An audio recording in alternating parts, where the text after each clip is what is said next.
Hello friends, James Corbett here, CorbettReport.com. I would hope by this point you have had a chance to watch the World War I Conspiracy, the almost 2-hour documentary that I released in 3 parts over the past few weeks at CorbettReport.com. If not, what are you doing? Please go to CorbettReport.com/WWI to watch the full 3 parts, listen to the full 3 parts, and or read the full 3 parts. As always, all of the different formats are available there for free download and for spreading to the 4 winds, as I hope you will do.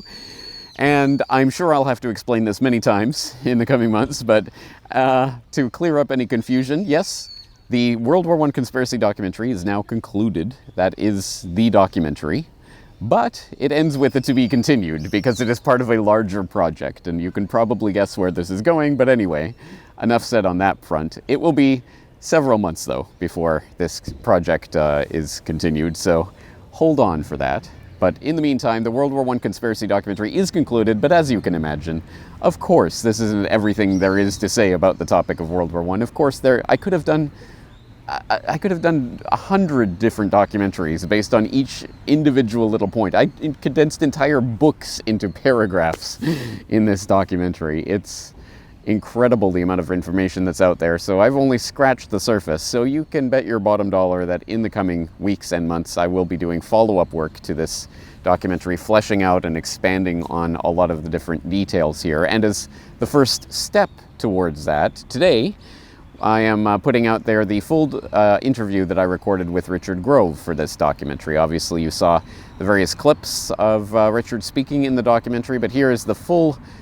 conversation that I recorded with him back in October.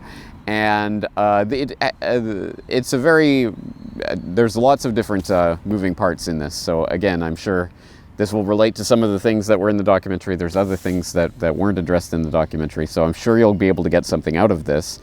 And it's nearly unedited, but interestingly enough, there was a cricket in Rich's studio that kind of interrupted us a couple of times, so I've edited that out. But other than that, this is the full conversation. And as I say, there will be more coming forth from the Corbett Report in the coming weeks and months, fleshing out and expanding on the World War I conspiracy, because as I hope you get the sense from watching the documentary, yes, World War I was a foundational event for the world that we are living in today, and I think we have to really address that and really understand more about that history. So that's what I'm here to do. I hope you're here with me. Once again, the documentary would not have been possible without the support of the Corbett Report members. Thank you to each and every one of you who make this work possible by subscribing, by contributing. Your proceeds are literally what make this website and this work possible. So thank you. If you're not yet a member, please consider it CorbettReport.com/members for the details. And with that, we'll get straight into it. Richard Grove on the World War I conspiracy. Welcome friends, James Corbett here, CorbettReport.com, 16th of October 2018. And today we're talking once again to our good friend Richard Grove of TragedyAndHope.com. Richard, thank you very much for taking the time. Good morning, James. Thank you for inviting me. You're very welcome. And we are talking about a very, very big subject today, so as always we'll only be able to scrape the surface of this, but I know it's something that you've talked about at length in your work at the Peace Revolution podcast and elsewhere at TragedyAndHope.com, so I hope people will, of course, reference your material directly, and links to that will be in the show notes wherever and whenever this is posted. But having said that, again, we're going to be talking about a very big subject today, namely the First World War. And as we were talking in October 2018, we're approaching the centenary of the armistice that ended the First World War on 11th of November 1918.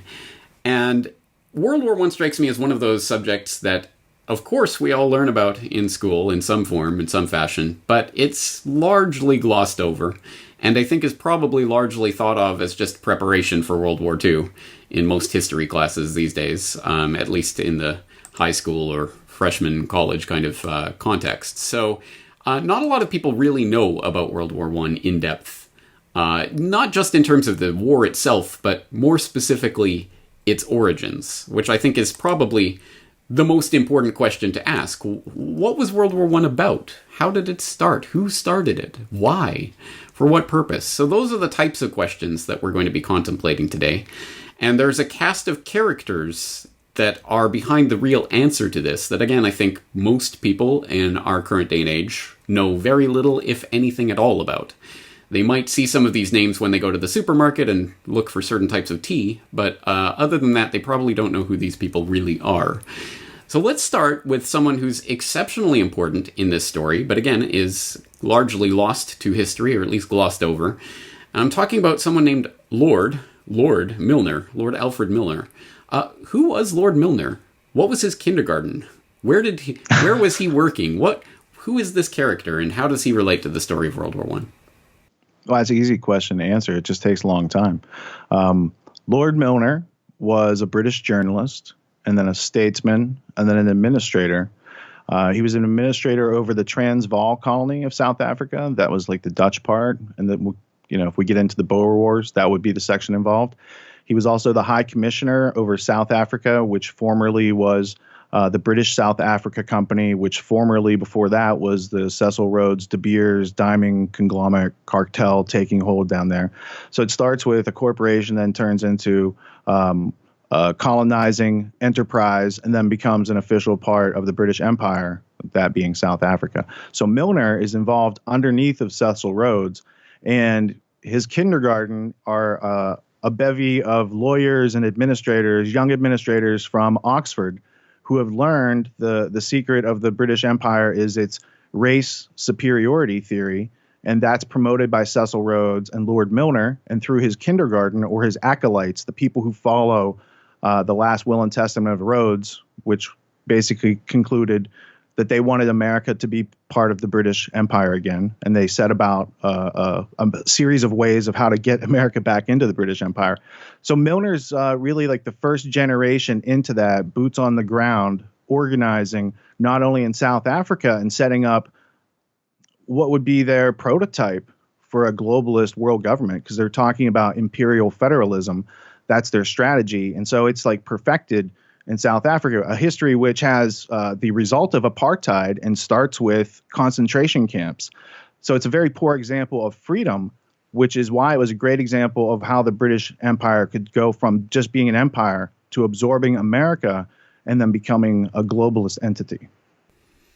So, as is so common with these questions, the answer to the question, of course, raises more questions. And I realize now that we might have started too late in the story, because as you point out, Lord Milner was an acolyte or a protege or one of the... follower. A follower, an apostle of Cecil Rhodes. A cult and Cecil member. Rhodes' vision for the British Empire. Well, then that obviously raises the question, who was Rhodes? What was his background and what was his vision? Cecil Rhodes also was from Britain. He was educated at Oxford, but he only went to Oxford after he went to South Africa. He had an older brother. He follows him to South Africa. The older brother was working in the diamond mines, and by the time Rhodes gets there, he's got a setup, and his brother says, I'm going to go off and dig in the gold mines. They just found gold. And so he leaves Cecil Rhodes, his younger brother, who's like in his 20s, with this whole diamond mining operation. Rhodes then goes to Oxford, comes back down to South Africa with the help of Lord Rothschild, who had funding efforts behind De Beers and taking advantage of that situation. And from there, they start to use there's no other term than slave labor, which then turns in later to the apartheid policy of South Africa. But in the midst, you've got this guy, Cecil Rhodes. Now, he dies by, I think, the age of 40 or 41 in the year 1902. In 1886, that's when De Beers is formulated out of De Beers was a farmer. And after Rhodes's operation absorbed the farmer De Beers's land for the purpose of mining diamonds, then in 1886, you have the De Beers conglomerate, which turned into a cartel, which until recently couldn't do business in America because it was a cartel. So Rhodes is the instrument through which this is created. The De Beers aspect, the British South Africa Company, the colony of South Africa, all these things. Rhodes is right in the middle of it, but he's not the guy pulling the strings. He's not doing the financing, and he's not doing the planning. The planning came from the philosophy of this guy at Oxford called John Ruskin, who was one of Rhodes's teachers. And this guy influenced a lot of other people who were influential in the British state and government in their colonies at the time. And Rhodes formulated a strategy taking this philosophy and saying, look, the British Empire has the best people, and we're meant to rule over everybody else. and here's a plan of action to go about dominating the rest of the rest of the earth. And it also happened to line up with the goals of British Freemasonry, and that's a group of, a part of which Rhodes was a part, along with several other of his colleagues at the time. It was trendy to do, and that if you look back in history, a lot of the British colonies started with British Freemasonry setting up trading posts, which were really forts because they were fortified and had armaments. So you've got this perfect storm. Cecil Rhodes is in the middle of a diamond monopoly in this place where he makes the rules and Milner carries them out, basically. And that leads to slavery and apartheid. And during the Boer Wars, which, again, we could talk about in a minute, the British used the tactic of concentration camps. So these are things that later show up in later wars, not just, in the 1899 in South Africa. Shows up again in World War II. Rhodes also left his great deal of money, not having any children, not having married, dying at a young age, left it in a very well-known last will and testament, of which there were several different editions, naming different benefactors, naming different executors. So this was amended from his time at Oxford. So he studies under Ruskin. He gets this vision. He writes down his will. The will contains the goal. The goal is amended over a series of years and supported and used to gain support. And then by the time he dies in 1902, there's funding, there's a plan, there's an agenda, there's working groups, and it all launches and then takes hold. And then not too long later, you've got World War I. And then from that, you've got World War II. And then you've got a century of control and slavery that really could have been prevented. A lot of unnecessary deaths that could have been prevented. But people of the time were being propagandized by their newspapers. We can go into that later, but does that answer your question? It does, but can you formulate in one or two sentences, so what was Cecil Rhodes' vision? What was his goal? In the book, there's a book, The Last Will and Testament of Cecil Rhodes, with lucitory notes from the executor, of the testator. That's the title. So in 1902, Cecil Rhodes dies. There's a book published. It contains his last will and testament. The guy who wrote the book, William T. Stead, was in charge of a British publication called the Review of the Reviews. He was part of Rhodes's roundtable group. He at one time was an executor for the will. And in that will, it says that he laments the loss of America from the British Empire and that they should formulate a secret society with the specific aim of bringing America back into the empire. He talks about this a few different times throughout the will. And then he names all the countries that they need to then he names all the countries that they need to include in this list to have world domination, to have an English-speaking union, to have British race as the enforced culture on all countries around the world, and that the British were basically meant to subjugate all these other peoples. And a lot of those people live in third world countries. So he wasn't, he wanted to take over the entirety of Africa. He designed a railroad to go from the north to the south, from the Cape all the way to the tip. And their vision at that time was, if they hadn't lost America, they would have already had a monopoly on the world. But America and its freedom and its policies of, stay at home, don't get into foreign interventions, had to be broken. And it wasn't broken until around 1898 with the Spanish-American War, where we start to adopt the techniques and the tactics of our former enemy, the British Empire, that we fought against in 1776. So one thing that leaps out from this description is that Africa, specifically South Africa, where Rhodes was located and where he made his diamond fortune, what is a central part of the beginnings of this story, in some sense. And this is where Milner's kindergarten really got underway, and they cut their teeth.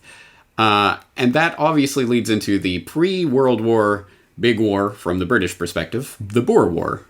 What was the Boer War? How does that play into this picture of this furthering of this vision of the British Empire and then ultimately on towards World War I? Well, the stories in current events today are that white farmers are being killed by people in the Dutch area of South Africa and the area that used to be, what was called the Transvaal or the Orange Territories back in the late 1800s. So once upon a time, Dutch farmers came to that part of South Africa, not talking about the country, I'm talking about the location on the continent, Southern Africa, and they cleared land and they started farms. And then at some point later in the 1800s, the British come along, they set up their colony in South Africa, they set up the Cape Colony, and they want to take that land that the Dutch settlers had worked so hard. They said, hey, there's diamonds over there, we can go get gold. So they run this thing called the Jameson Raid. So the Jameson Raid is an excellent example of the conducting of military campaigns using British Empire personnel, armaments, etc., but not authorized by the king at the time. So Cecil Rhodes is running his own black ops down there, running a war, and there's other people involved. There's a guy, Jameson, who led the raid, and Lord Milner's around. And so this is around 1899. This is the Second Boer War. So what you have is the creation of these concentration camps where they took captured Dutch farmers and put them in there. And that this is the trend that later goes to Britain's ally Hitler and is used in World War II. But that's a story for another time. So the British in South Africa, 1899, set up these concentration camps, and they're conducting warfare against the Dutch. Now, behind the scenes in this, you have the Dutch East India Company and the British East India Company. And the British East India Company has a monopoly on opium at the time and had been competing against the Dutch East India Company for a long time.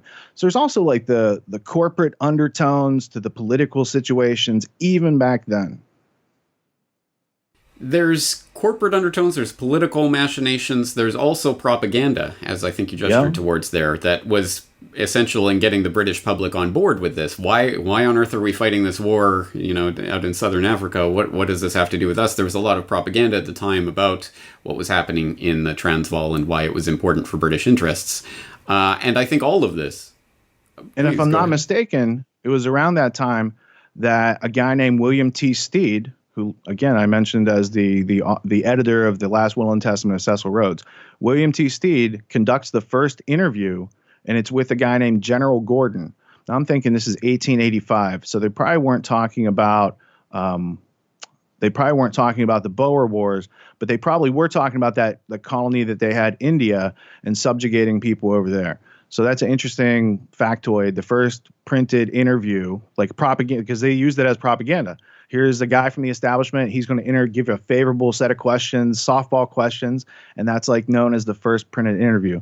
There's also a Central Park memorial to William T. Stead, and people should ask why. It's a very interesting guy to have a Central Park memorial in New York City. John Lennon, William Stead, why not? A lot of English people are represented in Central Park. All right, let's.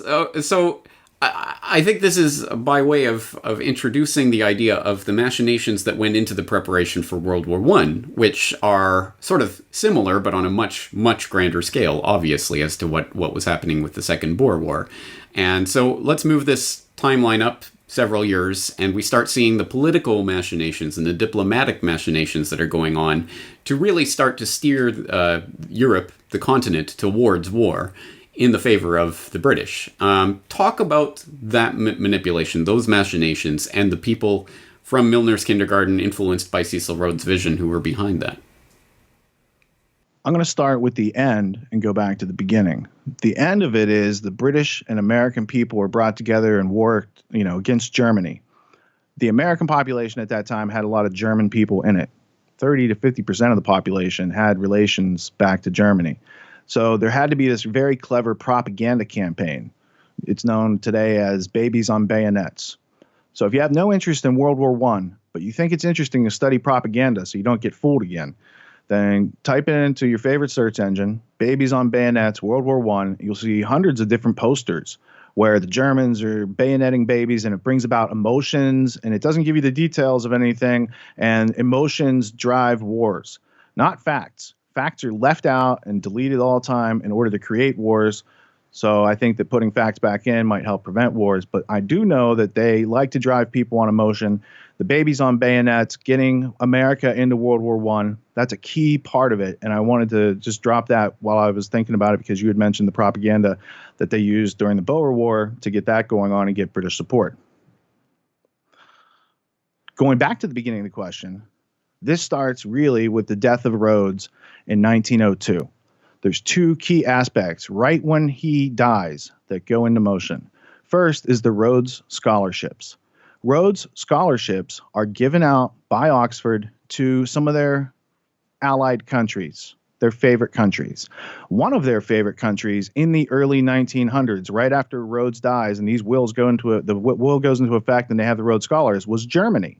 So at the time of World War I and World War II, it's very interesting to identify who in the German government, who in the German military were also Rhodes Scholars. It's a very interesting line of study. But to keep it focused, the other thing that happened in 1902, it was the creation of the Pilgrim Society. Now, the Pilgrim Society was an Anglophile society, meaning these people had a loyalty and a love for Britain. And you might think, well, none of those people were in America because we're about America and we're free. No, there were a lot of families that were making money from the opium trade in America. And when America defeated the British both times in the Revolution and the War of 1812, there were still many families in America, famous families like FDR's family, the Delanos. They were in the opium trade, the Russell and Company that funded the Skull and Bones and Yale and these type of things. There's a lot of undercurrent of opium in the political history that's left out. The Pilgrim Society are people in America and in Britain having a unified agenda in two different spots.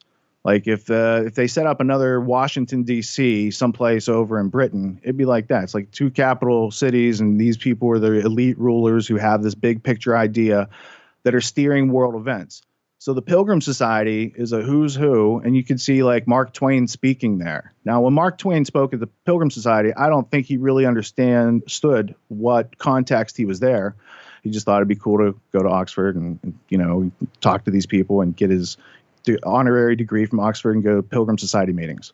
But then I also read some quotes about what Mark Twain thought about Cecil Rhodes, and I think he said, when his time comes, I'll loan them the rope to hang him.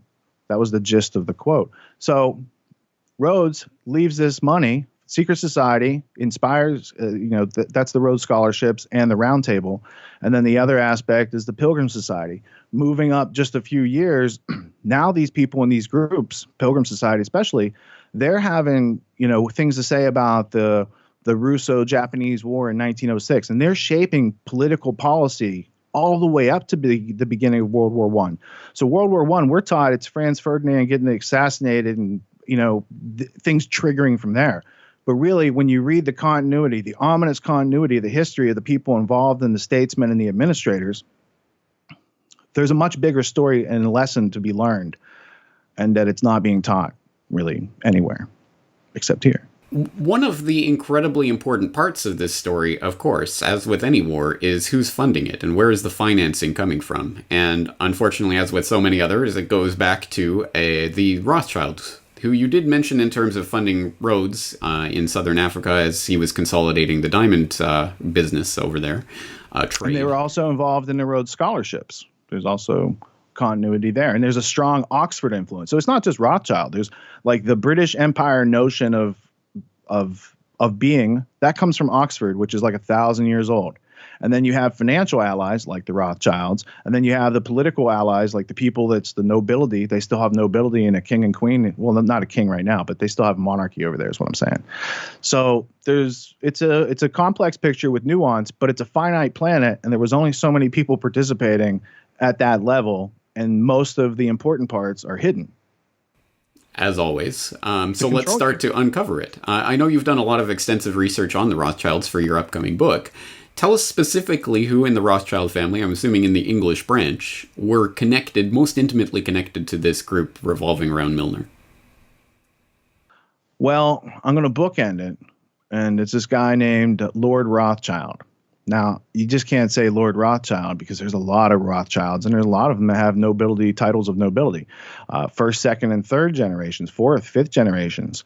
So this was he's known as Lord Walter Rothschild, and professionally, he's a zoologist. He inherits a lot of wealth in a very high-status family. He pursues his art and his science and his scientific theories and research, and he has like not cryptozoology, but he has zoological museums, and he's collecting specimens. And he's famously the Rothschild that's riding the giant tortoise and leading him around with a piece of lettuce on his stick, and there's a piece of lettuce hanging out of the tortoise's mouth. And I've always used that. Here's the metaphor for the bankers. Like, they're leading people around with stimulus response. This tortoise can't ask questions. It can't question its obedience. So that's Lord Walter Rothschild. Why is he important? Well, he and his family are some of the early financiers and backers of Cecil Rhodes and promoters of his last will and testament.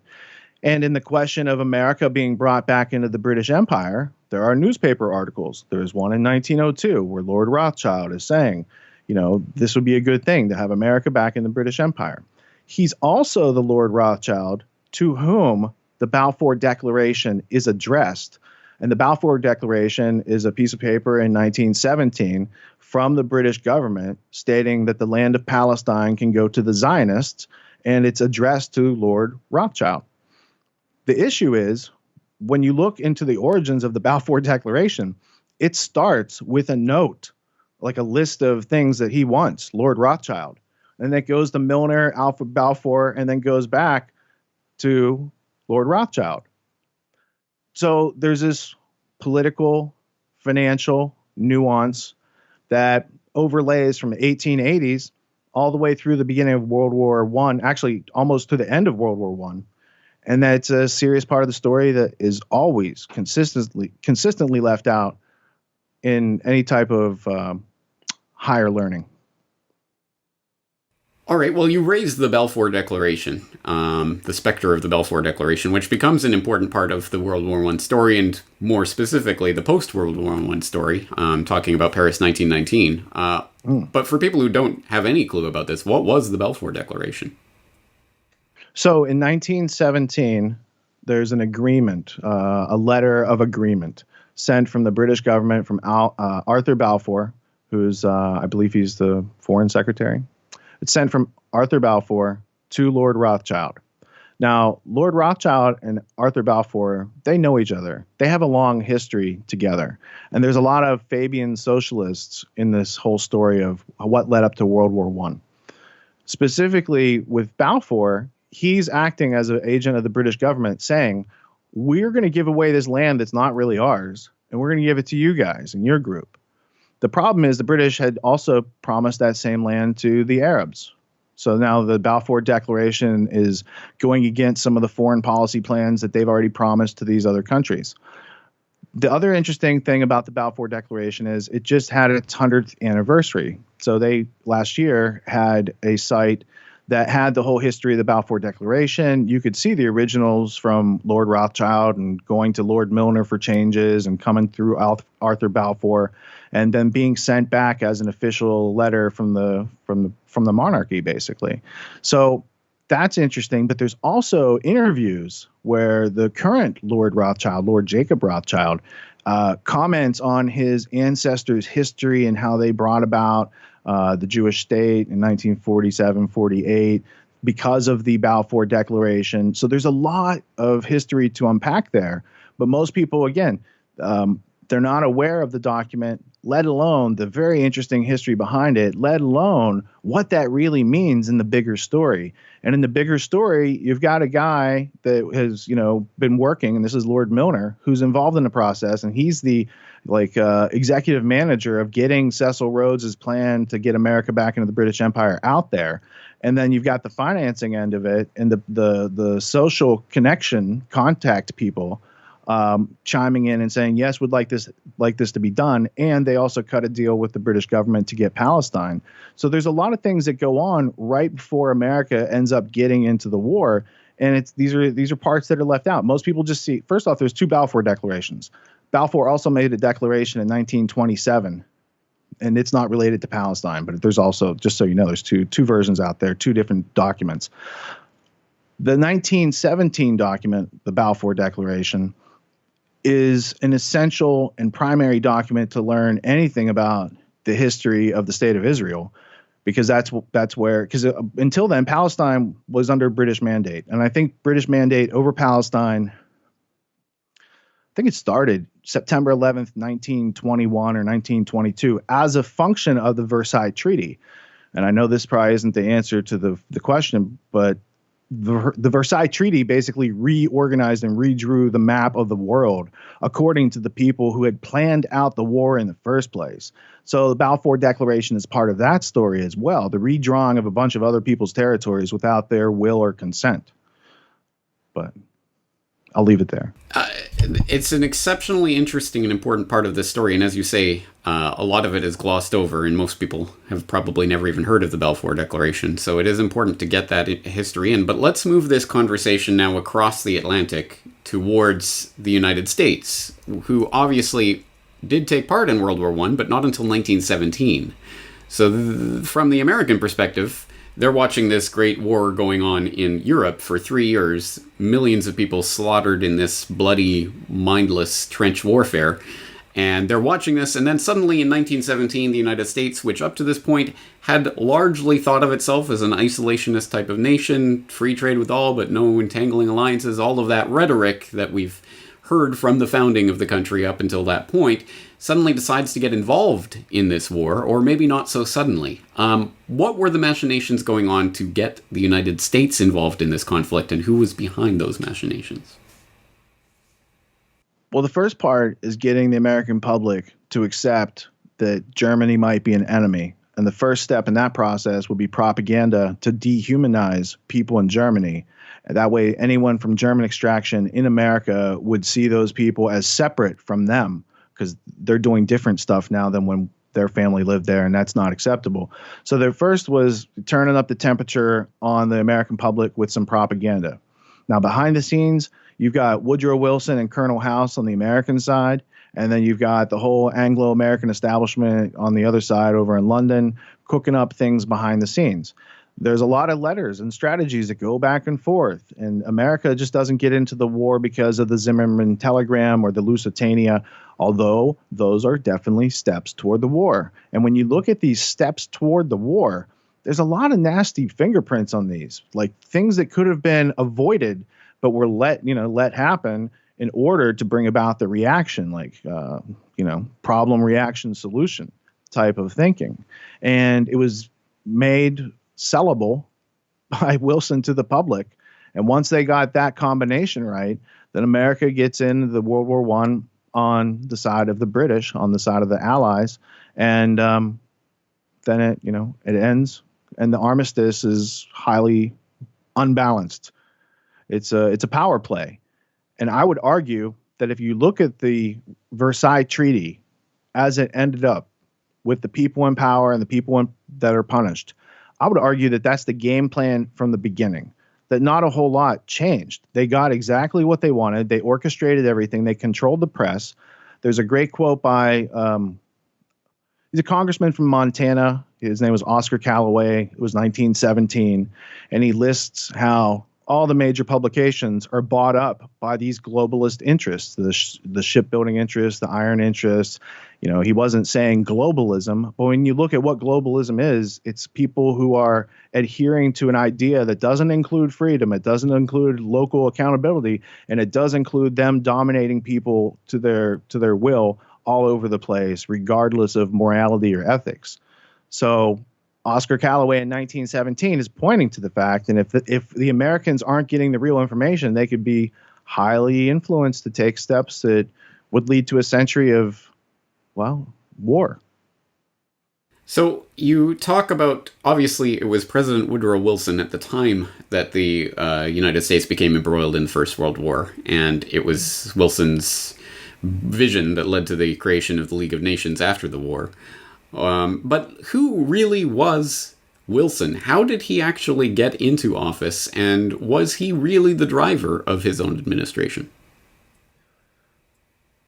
Woodrow Wilson was an obscure professor at Princeton University who, from reading all that I've read about him, wasn't the smartest guy, but he was smart enough to pick up when other people had good ideas.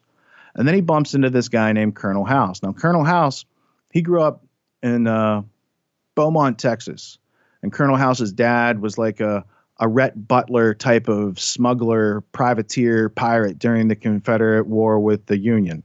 So Colonel House First off, he's not a colonel. It's just like a title he gave himself to make him seem more than he was. But he did come from a politically connected family in the South that were doing business with the British during the Civil War. So Colonel House in the early 1900s makes Woodrow Wilson his protege. And Colonel House himself is being puppeted by a few people in the layers of the Anglo-American establishment above him. And so we are left with the public persona of Woodrow Wilson, and here he is, and he's got this, this whole new Federal Reserve system that's going to come in during his administration, which was also kind of a precursor to getting America into the war, because it changed our financial dependency from being self-reliant and printing our own debt-free money to being indentured to international bankers who charge us as they print money out of thin air and charge future generations for it. So Colonel House, Woodrow Wilson, they're like the American Brain Trust side, lower level, and they have people above them, both in America and in London, that are puppeteering the entire political structure, because that's what smarter people do who have no ethics or morals. They're smart people for sure. Well, you mentioned a couple of the incidents that lead towards the start of World War I from the American perspective, namely the Lusitania and the Zimmermann telegram. The Lusitania, I'm sure that most people are at least broadly familiar with that incident. The Zimmermann telegram, maybe not so much. It's not one that I at least remember learning from my month or two or whatever we spent on World War I back in my high school history class. But let's talk a little bit about those incidents and what they tell us, at least about the preparation of the American public for this war. To answer that question, I'm going to start with, in America, we have this thing called the NSA. And the NSA, National Security Agency, comes as a function after the National Security Act in 1947. That's 1947. Now go back to 1901. The British set up something called Government Communications Headquarters, GCHQ. GCHQ is a formalized version. They say it starts during World War I, but when you trace it back, it goes back to like 1901. And prior to that, this is the same group of people that were hosting the transatlantic cable from 1850 to 1911, and then tapping all those communications. So these are master spies with the penultimate ability to hack into radio transmissions, telegraph transmissions, the transatlantic cable. So the British were sitting pretty because all these other countries had to use these diplomatic channels to communicate. So GCHQ is involved in both Room 40. So Room 40 is a code breaking and decryption unit. So they're supposed to decrypt but not interpret data for the British Empire, and it's in the Naval Admiralty building. So you've got these two entities, GCHQ and Room 40. And Room 40 is a code breaking room. So it's in Room 40 that they're able to get the Zimmermann telegram, and they're able to have the Lusitania run into some German submarines by accident, even though they plotted the course. And I've read the actual documents because these are all in archives. They're very proud of all this stuff. And they should be, but we should also learn from that. We should also learn from this because it led to millions and millions and millions of unnecessary deaths.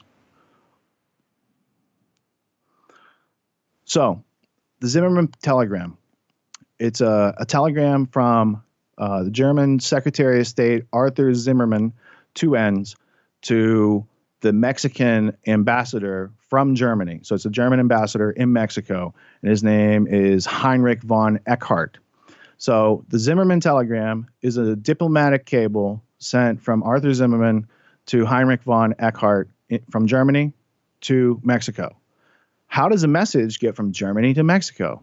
Well, at that time, because America was an isolationist country and we were a neutral country at that point, we weren't funding or arming either side, Wilson offered to let our diplomatic channels, our being an American diplomatic channels, to be used by the Germans and the Mexicans during this time.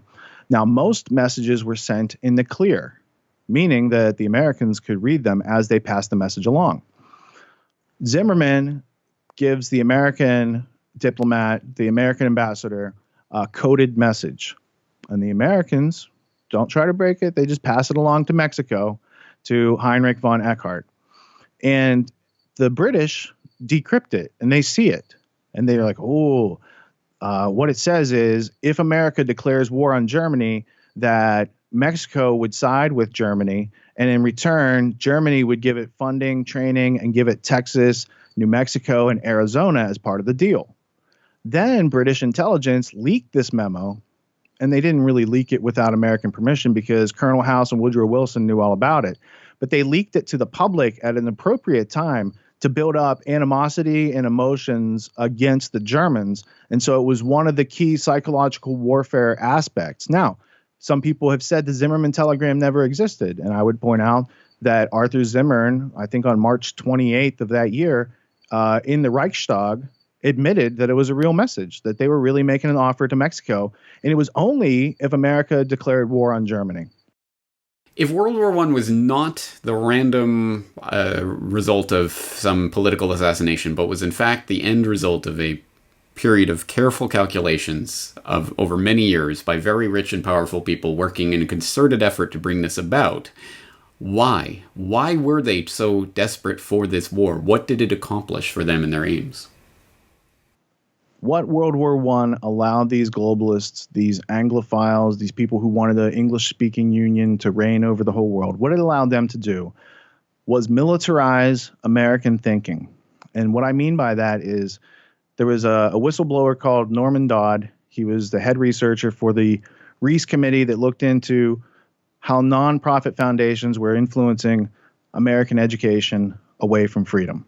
And what they found was the Carnegie Institute for International Peace was seeking to understand how to make America a wartime economy, how to take over the state and diplomatic stratus, how to take the state apparatus over, how to change the education to get people to continually consume, how to have arms production ramp up. And then once this happened in World War I, if you look at what happened in the 1920s, you've got people like Major General Smedley Butler, who is using the U.S. military to advance corporate interests in Central and South America and doing some very caustic things to the indigenous people, insofar as these were not American policies really before the Spanish-American War in 1898, meaning that going and taking foreign military action was not part of the diplomatic strategy of America prior to our engagement with the British Empire in the late 1800s and as it ramped up after Cecil Rhodes's death. So what these people gained was the foothold for world government from which they could get through globalism what they called a new world order. So the League of Nations wasn't set up to be a permanent entity. It was the stepping stone so they could create the United Nations. And in between there, they would need another world war to bring all this together. But they had an idea to dominate the earth. They had funding.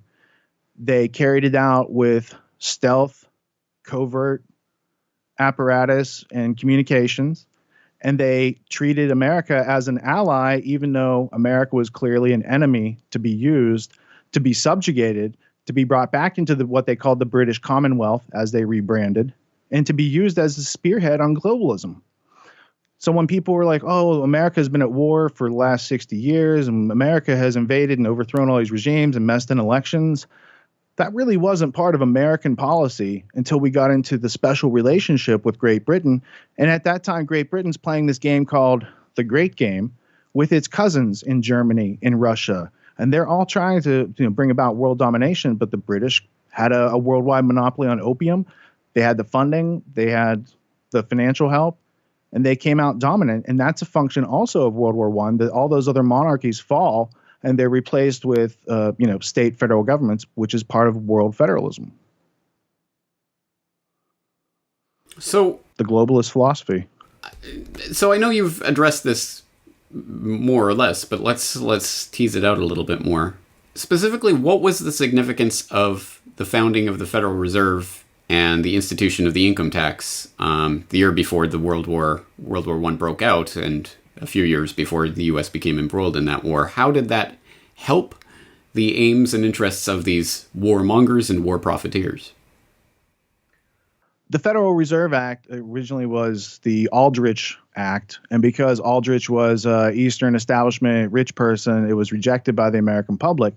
But under Woodrow Wilson, it's rebranded as the Federal Reserve Act. And that all comes about because a bunch of bankers adopted pseudonyms and rode on a train secretly down to Jekyll Island, Georgia, and made some secret plans and then came back and enacted those plans. In fact, they enacted them on Christmas Eve when nobody would be paying any attention. And out of that, you have this new Federal Reserve banking system that subjugates America to unfair tariffs and taxation without representation, because along with it comes the IRS. So there's a lot of machinations to kind of harness the raw materials and human resources of America through this never-ending debt creation system called the Federal Reserve. So it was instrumental in setting up the public and giving a group of people that were in control of those finances the leverage they needed if they wanted to bargain with Britain, say through the Balfour Declaration, to get America into the war in exchange for a piece of land that didn't belong to Britain anyway. So for the players that were knowing in the deal, it was a win-win situation. Britain's giving away land that they didn't own, and the Zionists are going to get Palestine in exchange for bringing in not their own forces, but America, who was just harnessed through the Federal Reserve Act. And almost all the people that are sitting there on that train and at that meeting are directly, working for, representatives of, or deeply endowed to the Rothschild financial banking dynasty in all those various countries. The Rothschilds and the Rockefellers. And the Rockefellers, of course, but the Rockefellers start with oil and they get into banking. The Rothschilds start with banking and then get into oil. Through the Nobel brothers. That's right. Who created the first oil tanker.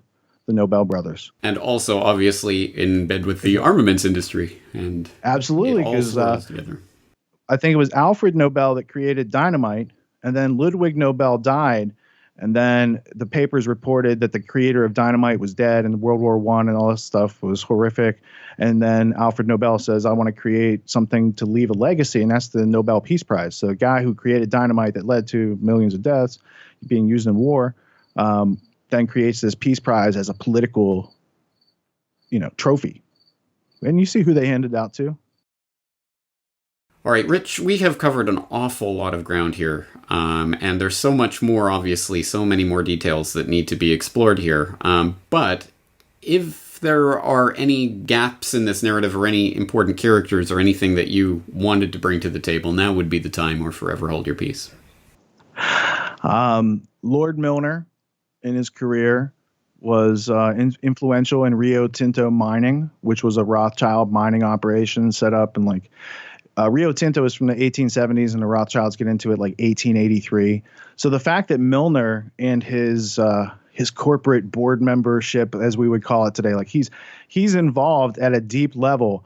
Milner is involved at such a supra-governmental level that he and Edward Grey, Sir Edward Grey, and some of these other characters are often left out of the narrative, but they're really the ones who are instrumental behind World War I, behind the policies conducted on both sides. And like I said, it's interesting to see what Rhodes scholars were involved in the German Empire hierarchy during World War I, as opposed to which ones might be on the British side. And that these guys all have commonality through going to Oxford and serving as part of the legacy of Cecil Rhodes. So there's a lot to unpack, only because there's so many key characters who have been left out of the traditional narrative. And this is where people like Winston Churchill cuts his teeth. He's involved in in Room 40 and the Lusitania and the Zimmerman telegram, these sorts of things, right? So it's not only in America, we're usually just taught, here's the American side, Woodrow Wilson, maybe they talk about Colonel House. But there's so many characters on the British side that are influential in getting America into World War I, that you can't understand the story without learning about those characters. And so that's why over time I've tried to encapsulate what I've learned into my history blueprint, because it holds so much more data than my brain can, and it recalls it pretty quick if you search. And that's what I use to brush up for an interview like this. It's like, oh, what have I already learned about this, and where are those primary resources that would be useful right now? Yeah. Well, speaking of resources, now would be the time to direct people to books that you think are valuable on this subject, and online resources, including, of course, your own. The short list of books: Hidden History by Doherty and McGregor, Friendly Fire by Lynn Pickett, Clive Prince, and Stephen Pryor. That's Friendly Fire. It's got Churchill on the front with a machine gun, and it's subtitled the Secret War Between the Allies. Other books: New World Order, if you want the comprehensive from 1800s to the 21st century view of it. Tragedy and Hope 101, if you want the summary of Tragedy and Hope, the big book, and the Anglo-American Establishment, which is also covering all the same characters we just talked about. And then the last book would be Lord Milner's Second War, which is World War I. And then always dig into the primary resources. Get some roundtable papers or get some Colonel House intimate papers published by Yale and Charles Seymour in 1924. Read what these people were actually writing to each other. See who they wrote to. This is much more interesting than what you'll read about on most blogs. And it doesn't take electricity. For the 3 people probably in the audience who have never encountered you before or your work, tell them about tragedyandhope.com. Tragedyandhope.com is it's a landing spot for meta-learning and hyper-learning. So learning about learning and using the internet and electronic resources to expedite your learning.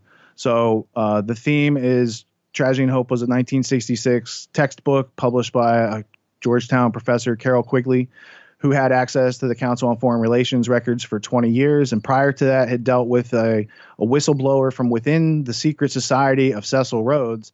And that led to a whole bunch of information that really makes sense out of the world. Like, for instance, in one page of Tragedy and Hope, he talks about how the political parties, they're not really the political parties. They're really the same. The same agenda is always going on, regardless of Republican or Democrat.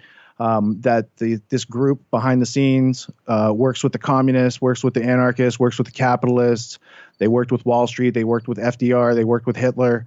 So the bigger story behind the scenes is always more interesting than what we're going to get through public schooling or mainstream media or even private schooling. And private university or elite universities aren't being taught about this because it would make their students very hard to control. And you would see that you're able to make a difference in life. So tragedyandhope.com, my podcast is the Peace Revolution podcast. It's also on the website. And my audience is filled with people who ask questions and want to find answers. Excellent stuff. Well, I would like to think that my audience is as well, and I hope we've provided a few answers and probably raised a lot more questions throughout the course of this conversation, as is the nature of such things. But I appreciate you being here to help us with this, Rich. I always look forward to our conversations and know we'll have many more in the future. Thank you for your time. Thank you, James, and thank you to anyone who watches, listens, and looks for themselves. The Corbett Report is brought to you by the Corbett Report subscriber, a weekly newsletter featuring James Corbett's International Forecaster editorial, recommended reading and viewing, discounts on Corbett Report DVDs, and once a month, a subscriber-only video. Sign up today to start receiving your copy at corbettreport.com/support.